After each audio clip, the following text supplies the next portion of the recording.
साथियों, हर समय का बैलेंस होता है, हर जगह की बैलेंसिंग होती है, इंसान की बैलेंसिंग होती है और नवरात्रों का जो समय होता है ये भी समय की एक बहुत अच्छी बैलेंसिंग होती है।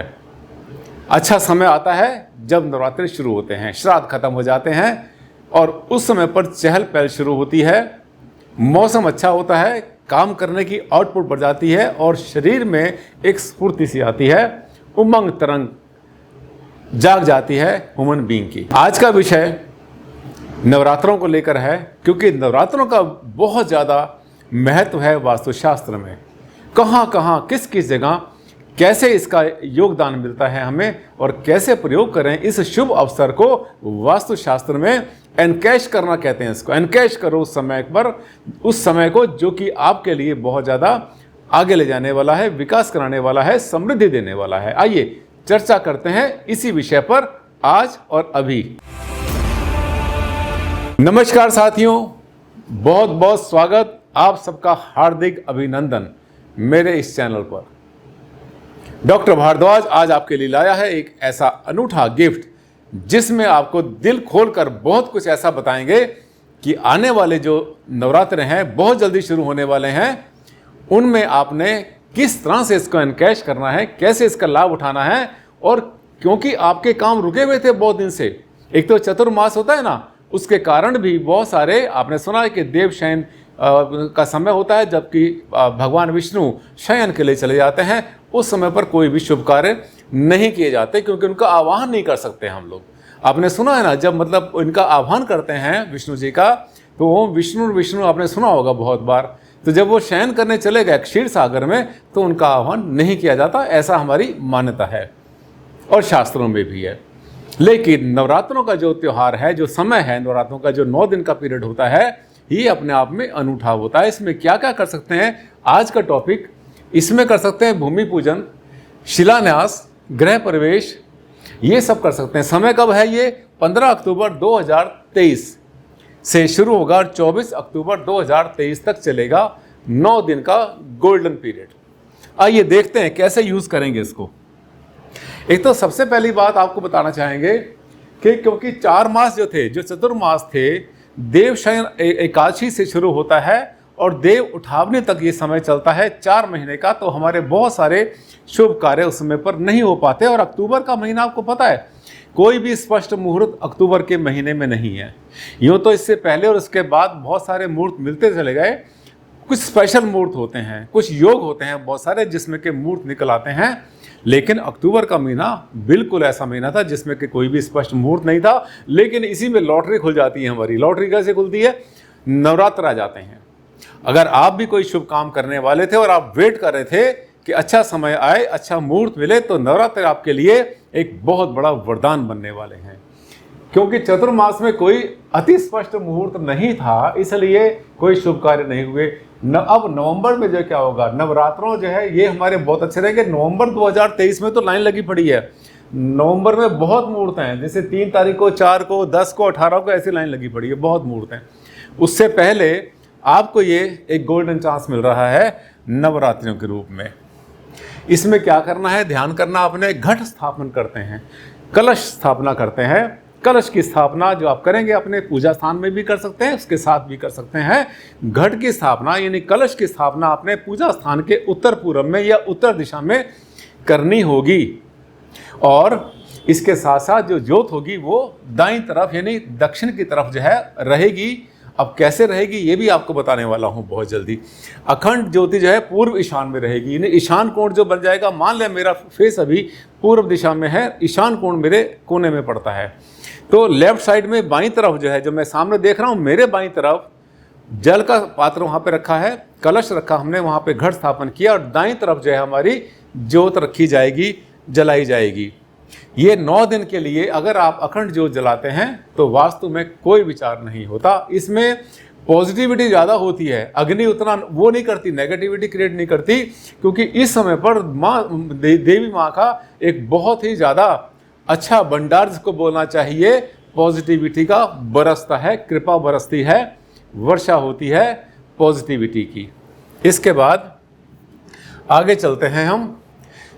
हाँ, एक पॉइंट रह गया ये जो कलश की स्थापना करते हैं, मंगल कलश की स्थापना करते हैं आप, तो उसमें ध्यान करना है आपने कि घट स्थापन में सबसे अच्छा तो रहता है मिट्टी का पात्र, जो छोटा घड़ा होता है वो बर्तन अच्छा रहता है।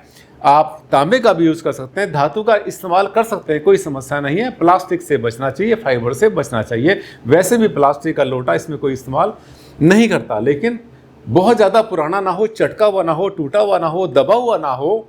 अच्छा ये हो कि आप छोटा ही परचेज कर ले, एक नया परचेज करें तो ज़्यादा अच्छा होता है। जो पिछले साल आपने घट स्थापन में घड़ा यूज़ किया था मिट्टी का, अगर आपके पास पड़ा हुआ है उसको यूज़ ना करें तो अच्छा है। उस पर स्वास्तिक ज़रूर बना लें।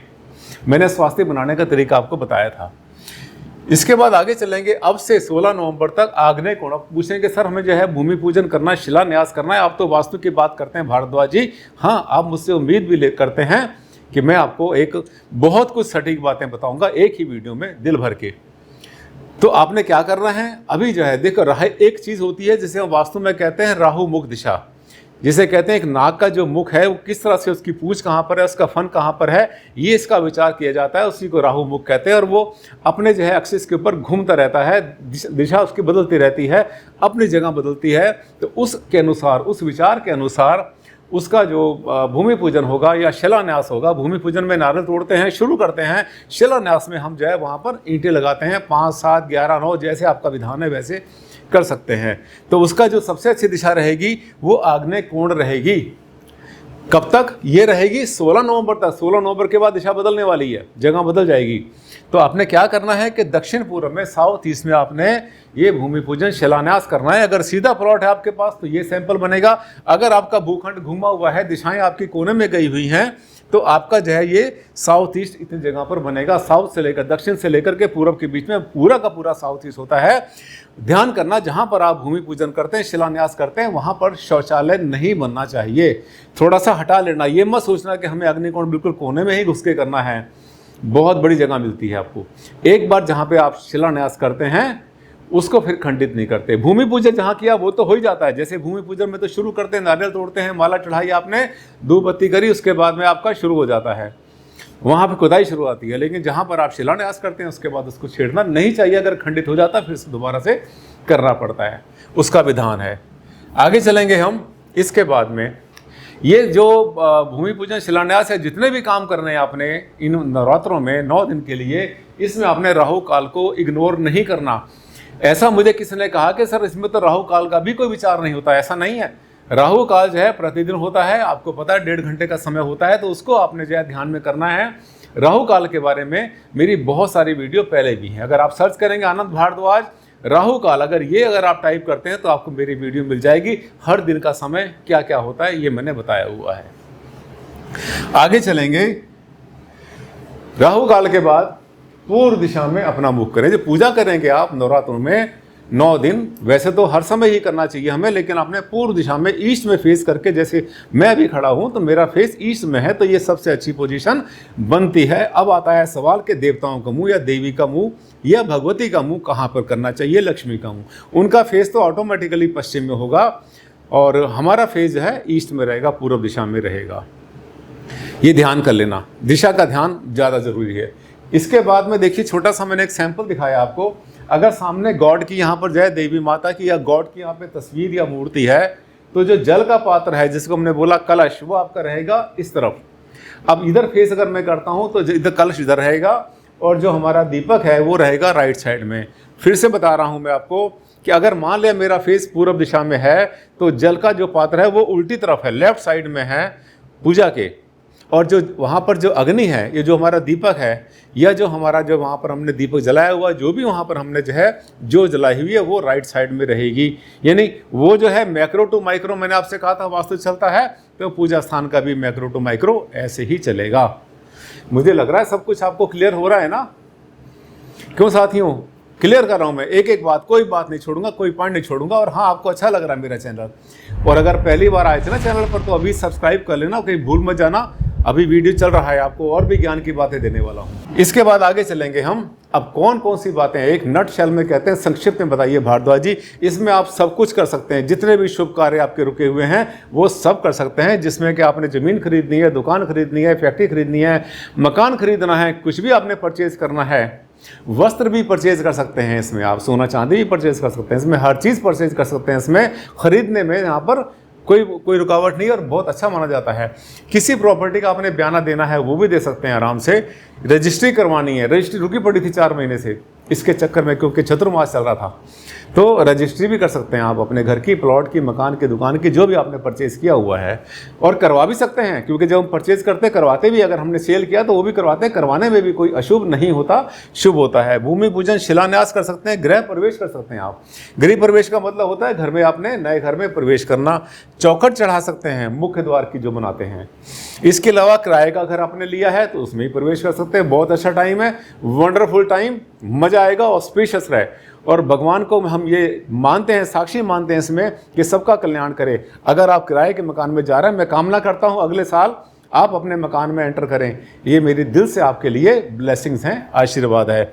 घर का नामकरण करते हैं, बहुत बार अपने घर का नाम अपने किसी देवी देवता के नाम पर, बुजुर्ग के नाम पर, माता पिता के नाम पर रखा करते हैं, तो घर का नामकरण करने का भी ये समय बहुत ही ज़्यादा अच्छा होता है।